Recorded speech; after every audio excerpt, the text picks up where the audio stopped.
Salut les amis, c'est Feng, bienvenue à tous dans cette nouvelle revue d'analyse hebdomadaire. Alors nous sommes le 10 novembre 2018, j'espère que vous profitez tous de votre week-end. Donc on va voir dans un premier temps les opportunités qu'il y a eu sur le marché cette semaine et dans un deuxième temps bien sûr les setups qu'il y a pour la semaine qui vient. Allez, c'est parti. Too many thoughts on my mind, I can't sleep at night, so I just keep writing.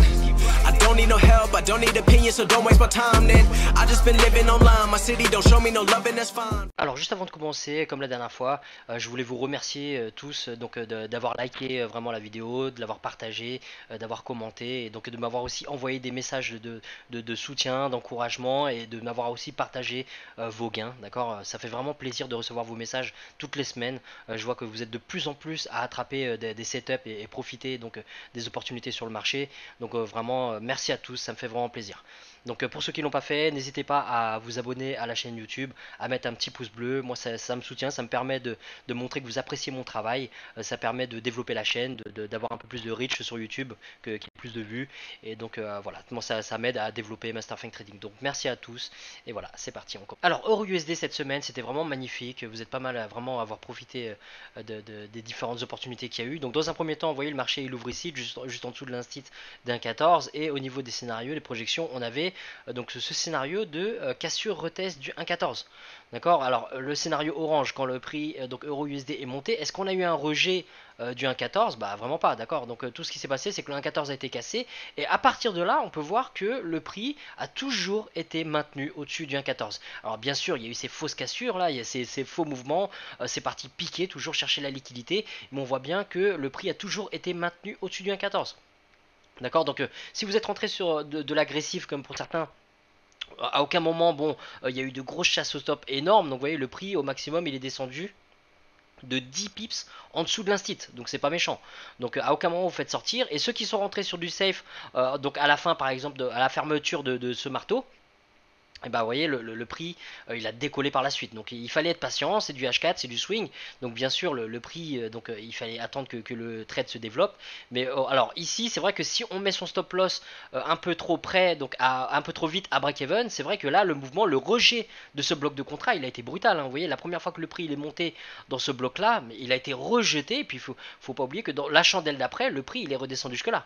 Donc c'est vrai qu'on a eu énormément de volatilité. À partir du moment où ça a touché ce bloc là, le prix il est redescendu jusqu'ici. Mais après ça, donc le prix il a été rejeté, et si vous n'avez pas mis votre stop loss à break-even trop tôt, et bah le prix il est monté jusqu'au 1,15. D'accord. Donc selon certains brokers, vous m'avez dit pour certains que le prix il s'est retourné à quelques pips avant. Donc soit vous avez verrouillé avant, et donc tant mieux, mais arriver sur ce bloc là, c'est quand même plus judicieux de verrouiller une partie. D'accord. Et puis derrière, le trade, bah, soit votre achat il vous sort à break-even, mais vous avez quand même bien capitalisé là-dessus. Ensuite, ceux qui ont attrapé, donc il y avait 100 pips, hein, d'accord, entre 1,14 et 1,15 il y avait 100 pips. Maintenant, ceux qui ont attrapé le scénario bleu de rejet du 1,15, et bah là aussi c'est magnifique. D'accord, là on a eu un beau rejet du 1,15, et entre le 1,15 et le bloc de contrat qui est ici, il y a eu une chute de 180 pips. D'accord, donc une fois de plus c'est pareil, là on a un bloc de contrat, c'est plus judicieux de verrouiller, surtout que si vous êtes rentré là, dans cette zone là, vous avez plus de 150, 160, 180 pips, faut pas être trop gourmand non plus, donc bon, c'est pas terminé, d'accord. Pour la plupart, je sais que vous êtes encore dedans, vous avez protégé, vous avez rapproché vos stop loss, et vous avez verrouillé pour certains une bonne partie du profit, donc voilà, on va voir, est-ce que le prix, est-ce que EURUSD va descendre jusqu'au 1,13 une fois de plus, on verra, le marché va nous le montrer. Mais en tout cas pour cette semaine, il y a eu 100 pips à l'achat scénario vert et 180 pips de chute scénario bleu. Bravo à tous. Alors GBP/USD, alors juste avant de commencer GBP/USD, ouais, petite parenthèse, la semaine dernière comme vous avez pu voir, il y a eu des problèmes avec le son, je sais pas du tout d'où ça vient. Le casque, j'ai quand même mis le prix, j'ai pris un bon casque, c'est un Corsair, et je comprends vraiment pas d'où ça vient. J'ai essayé de chercher, là j'ai fait d'autres tests, je me demande si c'est le ventilateur ou autre, là j'ai tout coupé, et donc j'espère que ça va aller mieux cette semaine, et je pense que je vais aussi commander un autre casque ou passer dans une autre marque, parce que bon, je comprends bien que c'est pénible. Donc vraiment désolé à tous pour la gêne, et j'espère que ça va vraiment mieux se passer pour cette semaine. Alors GBP/USD, donc belle opportunité, moi c'est le trade que j'ai pris cette semaine. Donc en gros, vous voyez le marché il ouvre ici, et donc je cherchais une cassure retest des 1,30, scénario orange. Donc c'est arrivé très vite, d'accord. On a eu la cassure, le retest, on a eu le rejet ici avec le marteau, d'accord. J'aurais pu rentrer à la fermeture du marteau, j'ai attendu donc une bougie de force, et je suis rentré aux alentours des 44 par là. D'accord, donc en gros ça s'est bien passé, le trade à aucun moment il est revenu en négatif. ici un petit peu, vous voyez quand ça a piqué un petit peu, mais le rejet il a été vraiment immédiat. Donc à partir de là, tout ce que j'ai fait c'est que j'ai surveillé les 1,31. Je voulais voir s'il y avait vraiment une pattern de rejet du 1,31 qui me donnait des raisons de couper mon trade. Mais je voulais soigner quand même mon ratio risque profit, donc je voulais pas couper pour rien. Le rejet pour moi il était déjà fort, donc à partir de là il y avait des chances que le prix continue. Et donc par chance, bon bah c'est ce qui s'est passé, d'accord, ça sera pas toujours comme ça. Si ça s'était retourné, dans le pire des cas, bon bah je serais sorti à break-even, c'est pas grave, ça m'arrive aussi. Mais donc le prix a continué et quand j'ai eu à peu près donc j'ai eu 120 pips, j'ai coupé aux alentours des 60, vous voyez, donc vraiment aux alentours des 60 ça donne là. Heureusement que j'ai pas été trop gourmand à chercher les 1,32. D'accord, il m'arrive de vouloir attendre d'avoir de forcer un petit peu ma patience en me disant bon moi je vais attendre quand même l'instit parce que c'est vrai que des fois je laisse de l'argent sur la table, mais on laissera toujours de l'argent sur la table. Donc à partir de là, moi ce qui s'est passé c'est que j'ai préféré verrouiller, j'avais 120 pips de profit et puis voilà. Donc à partir de là j'étais satisfait de mon trade et j'en suis resté là. Sinon qu'est-ce qui s'est passé derrière? Bon bah GBP USD a chuté. Et donc là, j'ai pas eu le temps de mettre la projection, mais vous voyez, GBP USD, il pouvait faire que deux choses au 1,31. Il pouvait soit rebondir, et on voit bien qu'on n'a eu aucun rejet, soit donc casser et retester. Et ce qui s'est passé, c'est qu'on a eu cette pattern. D'accord, donc on a eu un beau marteau ici. C'était plus agressif, on aurait pu entrer après, mais voilà, vous pouviez prendre donc cette chute là, prendre donc à peu près, vous voyez, donc une centaine, il y avait 120, 130 pips selon l'endroit là où vous êtes rentré dans le trade, mais il était possible d'attraper aussi donc cette chute sur GBP USD à partir des 1,31 jusqu'au 1,30. Alors UJ, donc cette semaine il y a eu un beau setup. Donc la semaine, si vous voulez, est commencée, donc le marché il ouvre ici. Et c'est vrai que la semaine dernière, il y a eu un piège. Notamment, je reviens sur la question de Morgan. Salut Morgan. Donc, par rapport à la question que tu m'avais posée, quand je te disais que j'avais pas vu de retest, c'est que tu vois, selon les brokers, le prix il revenait pas vraiment toucher le retest. On n'avait pas eu de retest. Quand je disais qu'il n'y avait pas eu de retest, c'est que tu vois, c'est pas revenu toucher les 113. Mais selon les brokers, oui, c'est vrai que des fois c'est venu toucher les 113. Donc le retest, comme tu as dit, il était bien là. Et surtout, après donc, le retest, quand il y a eu un retest, et bah derrière il y a eu une angle monte haussière. Donc ton setup il était complètement valide et derrière bah, ça a invalidé. Donc c'est pas trop grave, hein, à partir du moment où le setup il était là, tu as bien fait de prendre le trade. Et moi si par exemple sur mon broker donc ça avait touché, il y avait bien eu le retest derrière, si tu veux, même sur une entrée agressive, des fois je rentre directement sur la zone quand ça touche, donc je me serais fait sortir aussi. D'accord, c'était inévitable. Maintenant, le truc, c'est quoi? C'est qu'il faut jamais lâcher le marché. Parce que d'une semaine à l'autre, on peut avoir donc un setup qui ne passe pas et le même setup qui nous paye cette semaine. Et c'est ce qui s'est passé donc sur UJ. Ce coup-ci, par contre, on a eu donc cette cassure retest du 113. Donc la cassure, d'accord. Donc avant l'ouverture du marché, le prix repasse au-dessus du 113 et le retest, on l'a à ce moment-là. D'accord, le retest on l'a à ce moment-là. Si on rentre de manière agressive ici, alors le prix il est monté de 80 pips vraiment très très vite, hein, d'accord, donc il était possible de verrouiller une partie du profit, ou bien donc de laisser, et c'est là où si vous mettez votre stop loss donc à break-even, bah, vous faites sortir à ce moment-là. D'accord. Mais si vous attendez, que vous rentrez pas en agressif, vous attendez une pattern, vous pouvez pas rentrer à la fermeture de la bougie ici en vous disant bon bah c'est un super marteau. Parce que là on est à la moitié du range, on est même au-dessus de la moitié du range et on va pas rentrer ici en visant les 114. Là on a vraiment un ratio risque-profit qui est pas bon. D'accord, donc moi je suis rentré particulièrement donc, au niveau des 113,07, je le maintiens toujours. J'aurais pu le fermer au niveau des 114, mais comme donc j'ai bien pris sur GBP USD et USD CAD, le trade pour moi il est à break-even, on va le laisser se développer. On a une tendance qui est haussière, on va voir. Si vous regardez en daily, vous verrez que la tendance elle est quand même haussière. Donc on va voir, d'accord. C'est un cas où j'aimerais bien voir UJ aller tester ce nouveau haut, d'accord, au niveau des 114,50. Mais bon, tout peut arriver, d'accord. Le prix, je sais très bien que psychologiquement, je suis prêt à me prendre un break-even. Le UJ peut très bien chuter la semaine prochaine et ça sera pas grave du tout, d'accord. Ça me fera ni chaud ni froid parce que j'ai respecté mon setup et on verra ce que ça donne, d'accord. Mais il y a de fortes chances que si UJ redécolle encore, je vais verrouiller une petite partie du profit. Mais bon, on verra cette semaine ce que ça donne. Donc ceux qui ont réussi à attraper UJ, cassure retest donc, du 113, et bah tout simplement, il y avait 100 pips. Hein, 100 pips entre le 113 et le 114. Et scénario bleu, bah, pour l'instant on a un rejet, mais rien de flagrant. D'accord. Pour l'instant, ça serait quand même un setup à contre-tendance. Donc méfiez-vous. Rentrée agressive, une rentrée agressive, ok. Mais soignez votre ratio risque-profit, petit stop loss et gros profit. D'accord, mettez-vous vite aussi à break-even quand vous êtes à contre-tendance comme ça, on ne sait jamais. Vaut mieux être trop prudent et protéger votre capital plutôt que de vous prendre un retournement parce que vous êtes à contre-tendance et vous prendre une perte. Alors AUD-USD, donc cette semaine il y a eu aussi une belle opportunité, donc bravo à ceux qui l'ont attrapé. Donc en gros la cassure retest donc du 72 institutionnel 0,72, donc on voit bien que le AUD-USD est repassé au-dessus du 0,72 et là on voit bien qu'il est maintenu au-dessus, d'accord, il est maintenu ici, il est maintenu ici, ok, et donc là on a une englobante.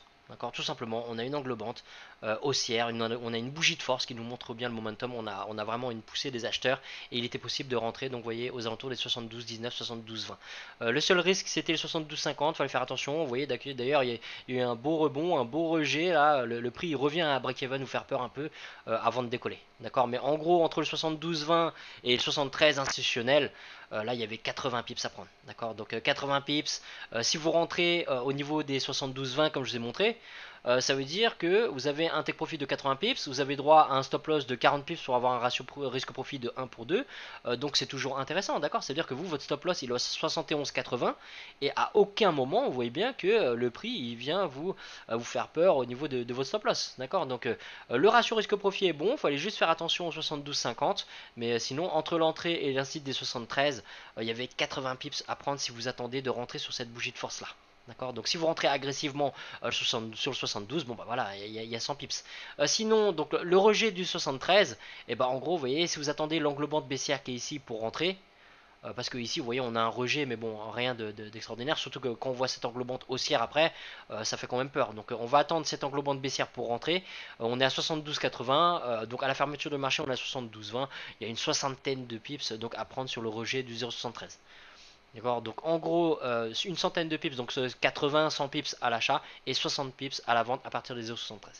Alors NZD USD, donc dans un premier temps le marché il ouvre ici, et ben qu'est-ce qui s'est passé? On attendait le setup orange parce que donc vous voyez bien qu'NZD USD a complètement cassé l'instit à 0,67 et même en descendant sur les petits time frames, donc le prix il revient pas retester, il vous donne aucune chance de rentrer dedans, d'accord, le prix il part vraiment sans vous.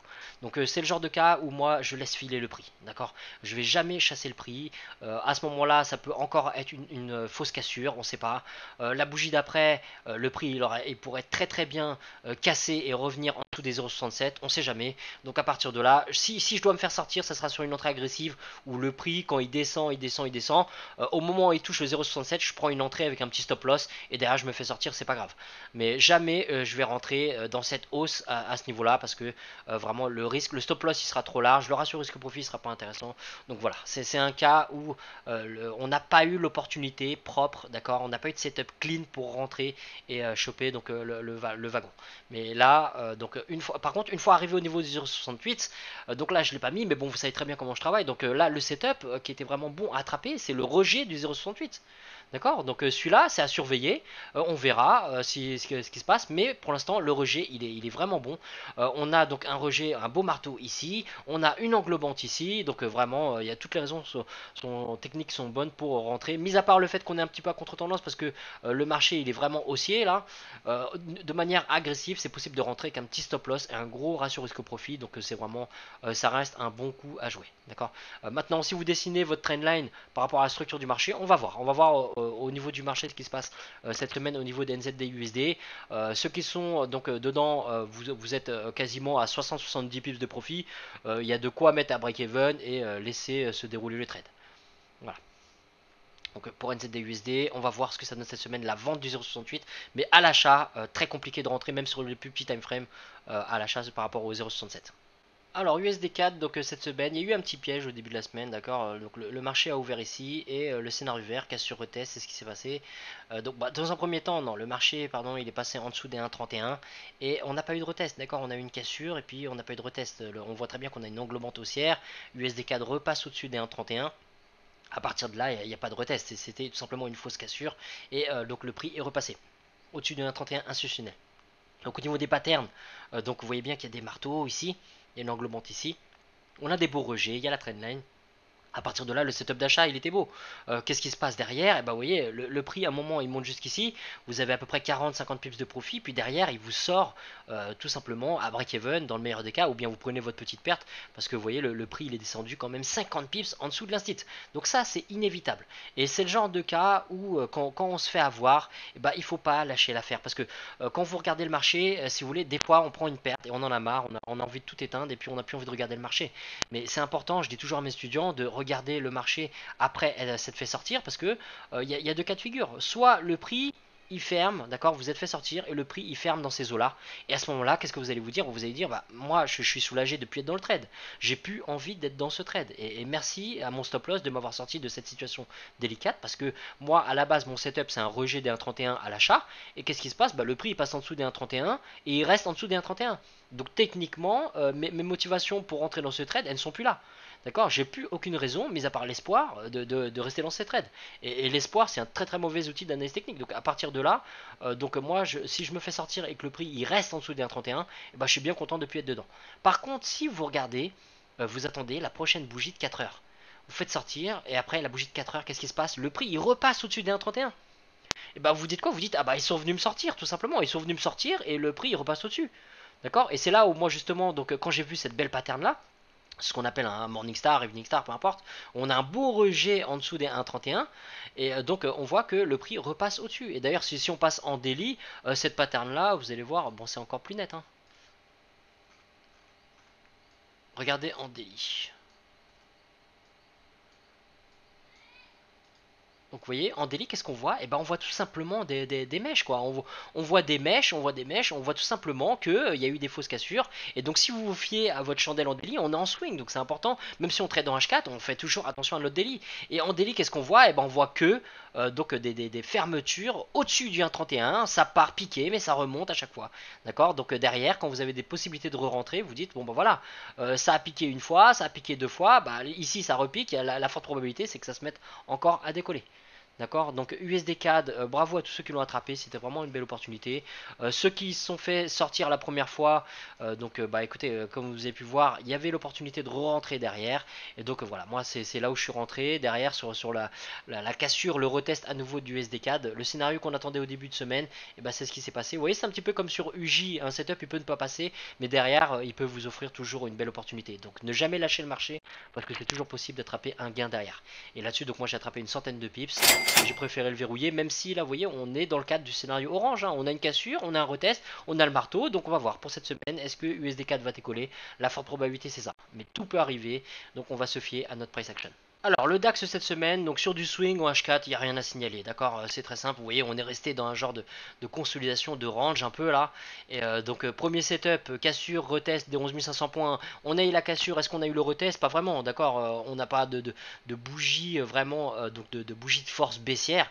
À partir de là, il n'y avait aucune raison de rentrer à la vente sur le scénario orange. Ensuite, le rejet donc du scénario violet, le rejet des 11 500 points, et ben, qu'est-ce qui s'est passé? Vous voyez bien qu'il y a eu un gap, hein. Donc à partir de là, le rejet c'était un petit peu trop tard. Nous on aurait aimé avoir une pattern au niveau des 11 500 points pour l'attraper. D'accord. Donc en intraday c'est pareil, le gap c'est la même chose, que vous soyez en intraday ou en H4, le marché bon il a ouvert ici, c'est déjà un peu tard, d'accord. Donc ceux qui ont couru après, bah il fallait pas être gourmand, hein, d'accord, parce que vous voyez bien que l'indice derrière il s'est retourné, et donc voilà, à aucun moment on a eu derrière un autre rejet des 11 500 points pour se positionner sur le scénario violet. Et derrière ça gap, ça repasse sur le scénario orange. Est-ce qu'on a un retest, un rejet? Pas du tout, cassure et c'est repassé au-dessus du 11 500 points. Donc voilà, ce qu'on appelle un choppy market. Le marché il est vraiment, il n'y a aucune direction, il gap, vous voyez, à la hausse, à la baisse, mais il reste un petit peu dans cette consolidation, dans ce range, et il n'y a pas grand chose à faire en swing. Alors au niveau du Dow Jones cette semaine, donc par contre là on a eu une cassure retest, d'accord, donc à la fermeture de ce marteau il était possible de rentrer, d'accord, on avait vraiment le scénario bleu, donc la cassure, le retest, le rejet, on a la pattern de chandelier qui est là, qui nous montre bien, donc qui a eu un beau rejet donc des 25 500 points, ok, et donc aux alentours des 25 642, il est possible de rentrer. Après, bon, il y a eu un gap, donc on ne s'occupe pas de cet instit-là, d'accord, parce que le marché a ouvert vraiment au-dessus. Mais derrière, vous pouvez voir que quand même que le Dow Jones il est monté jusqu'à 26 273 points. D'accord, donc en gros, il y a eu 500-600 points à prendre sur le Dow Jones si vous avez tenu. Donc en verrouillant une partie au niveau des 26 000, mais derrière, il y avait quand même voilà, 500-600 points à prendre sur le Dow Jones. Alors sur le Nasdaq c'était plutôt calme en swing, donc en gros vous voyez le marché il ouvre ici. Est-ce qu'on a un rejet des 7000 points? Pas vraiment, d'accord. On a vraiment aucun indice qui nous montre qu'il y a un beau rejet. Vous allez me dire qu'on a un marteau inversé ici, mais bon quand même quand on regarde bien la bougie elle est quand même haussière.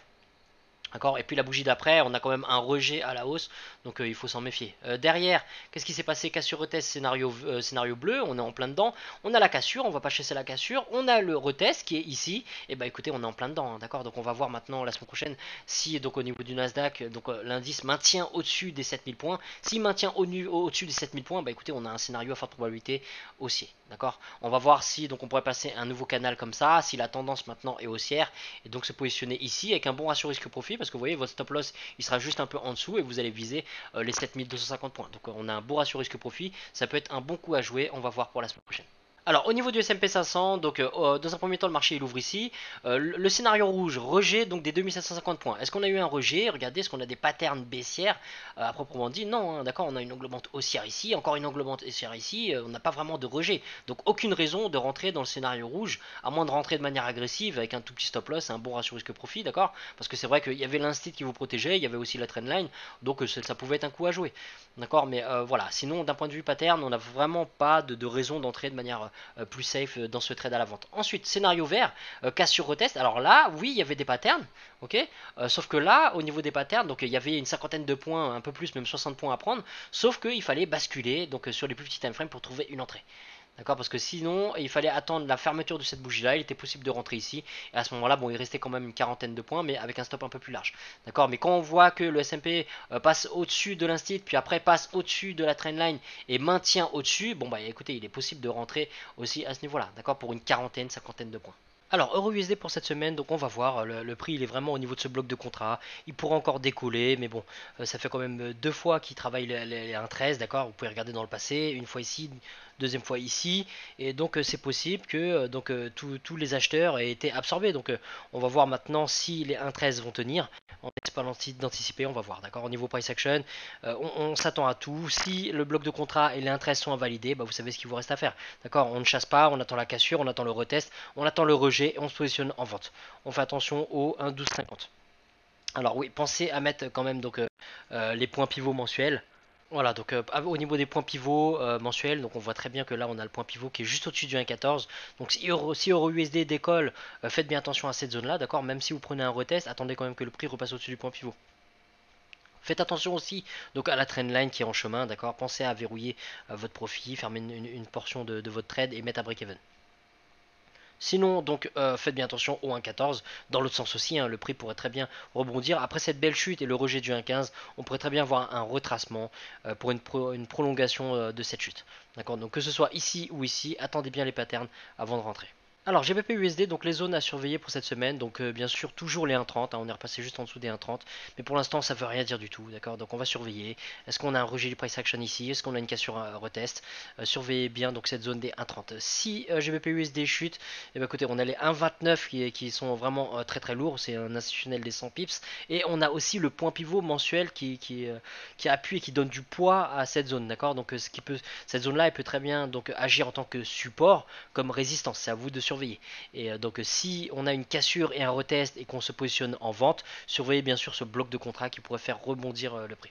Alors pour ce qui est du UJ, donc on est toujours dans cette tendance haussière. On va voir maintenant au niveau des 114. On a eu un rejet, mais bon, c'est normal qu'il y ait des rejets. Hein. Tous les niveaux institutionnels, vous avez toujours de l'offre et de la demande. Donc un rebond comme ça veut rien dire du tout. Pour l'instant, on a toujours une structure qui est haussière. Donc j'ai mis le scénario de cassure retest de la structure, donc scénario orange. Pour acheter UJ, plutôt que de le chasser et de l'acheter juste en dessous de l'instit, si vous n'êtes pas dedans, et ben à ce moment-là, attendez quand même une cassure et un retest du 114. Méfiez-vous, il pourrait très bien y avoir un rejet donc du 114. D'accord, et sinon surveillez le 113 qui est appuyé par le point pivot, donc qui est une zone très très forte qui pourra agir aussi bien en tant que support que résistance. On verra ce que le price action nous montre. Alors AUD/USD pour cette semaine, donc on est au-dessus du 0,72 instit, d'accord. Le 0,72 qui est une zone très forte parce que appuyé aussi par le point pivot mensuel. Donc on va surveiller au niveau du price action. Est-ce qu'on a le scénario bleu turquoise, rejet des 72,50. Là on a un instit des 250 pips, donc qui est quand même assez lourd. Sinon on a l'instit donc des 100 pips ici avec le point pivot. On a cette trendline aussi qui peut barrer la route, donc faites bien attention. Si vous vendez par rapport à une cassure retest des 0,72, assurez-vous bien que donc AUD/USD est au moins en dessous de tout ça, d'accord, en dessous de la trendline, en dessous du point pivot, en dessous de l'instit. Et donc voilà, donc si AUD/USD chute, surveillez la trendline, surveillez le point pivot avant même d'atteindre les 0,71. Donc vous voyez par exemple si vous êtes en vente et que vous êtes bien en profit, bon ça sert à rien de faire les gourmands. Il est quand même plus prudent de verrouiller votre profit au niveau du point pivot. D'accord. Et dans l'autre sens, donc pour acheter AUD/USD, attendez bien la cassure et le retest au-dessus du 72,50. Mais faites attention à votre point pivot, à votre ratio risque-profit, pardon, parce que selon donc là où vous rentrez, vous risquez d'être très près des 0,73. D'accord. Donc si vous rentrez de manière agressive, encore ça va. Mais si vous rentrez de manière prudente et que donc vous attendez une cassure donc pour rentrer et un signal, un indice donc au niveau des patterns de chandelier par exemple, figure chartiste ou autre, et si c'est vraiment trop haut, et que vous êtes trop près des 0,73, laissez tomber. D'accord, vous avez largement assez de paires pour trouver des opportunités qui vous offrent des setups quand même moins risqués. Alors NZD/USD pour cette semaine, donc là on est en plein sur le point pivot, on a l'instit à 0,67 en dessous, donc on va voir, surveillez bien ces zones là. Si vous rentrez sur un scénario d'achat sur le 0,67, faites bien attention à ce point pivot, d'accord, c'est dangereux, ça peut vous barrer la route. On pourrait très bien avoir une cassure, un retest, un rejet du point pivot pour une continuation de la baisse. Donc surveillez bien donc ces zones, la zone institutionnelle, le point pivot mensuel. Sinon l'autre zone à surveiller au-dessus c'est le 0,68, et là c'est pareil, sur un scénario haussier orange de cassure retest, attendez bien quand même que le prix ferme, qu'on ait une chandelle qui ferme au-dessus du point pivot, ça reste quand même plus prudent. D'accord. Le scénario bleu turquoise c'est pareil, là on a la trendline qui peut nous barrer la route, d'accord, c'est pas parce qu'il y a un rebond que le prix va pas continuer de chuter, mais méfiez-vous, faites attention, le prix peut très bien venir rebondir sur la trendline et décoller, tout est possible. Alors USD4, donc après ce décollage, maintenant il faut faire attention. Donc je vous ai bien dit, on a un scénario donc de cassure retest du 1,32. C'est pour ça que je vous ai mis un décollage avec la flèche bleu turquoise, mais il ne faut pas oublier qu'on est en haut du canal, d'accord. Donc on a quand même un certain risque. Méfiez-vous, pensez à verrouiller. Si vous êtes en profit, que vous rentrez maintenant sur USD4, si vous êtes en profit, pensez à verrouiller une portion et vous mettre à break-even, quitte à vous faire sortir derrière à break-even, mais vaut mieux être trop prudent que passer, d'accord. Il vaut mieux éviter de prendre une perte, surtout quand on est en haut d'un canal comme ça et qu'on pourrait se prendre un retracement. Le scénario rouge de rejet des 1,3250 et du haut du canal, donc c'est possible, d'accord. Si le price action vous le montre, c'est possible de le prendre, mais ça reste un trade quand même beaucoup plus agressif parce que là on est donc à contre-tendance, d'accord. La tendance elle est haussière et donc trader un retracement, on va dire que c'est un petit peu plus advanced. Il faut quand même donc mieux maîtriser, être plus vif au niveau du management de votre position parce que les probabilités, les chiffres sont pas forcément en votre faveur. Même si vous avez des patterns de rejet, on préférera toujours une pattern par exemple de rejet sur le scénario bleu, donc de rejet au niveau des 1,31 qui nous permettent d'acheter en harmonie avec la tendance. Ça reste quand même beaucoup plus beaucoup plus fiable, on va dire, beaucoup plus probable qu'un scénario donc à contre-tendance. Donc voilà, surveillez bien. La cassure éventuellement du 1,32 c'est pareil, on a contre-tendance, mais bon, faites attention. Et donc voilà, donc surveillez toutes les zones que j'ai indiquées sur le graphique 1,31, 1,32 et bien sûr les points pivots ici et le point pivot qui est ici.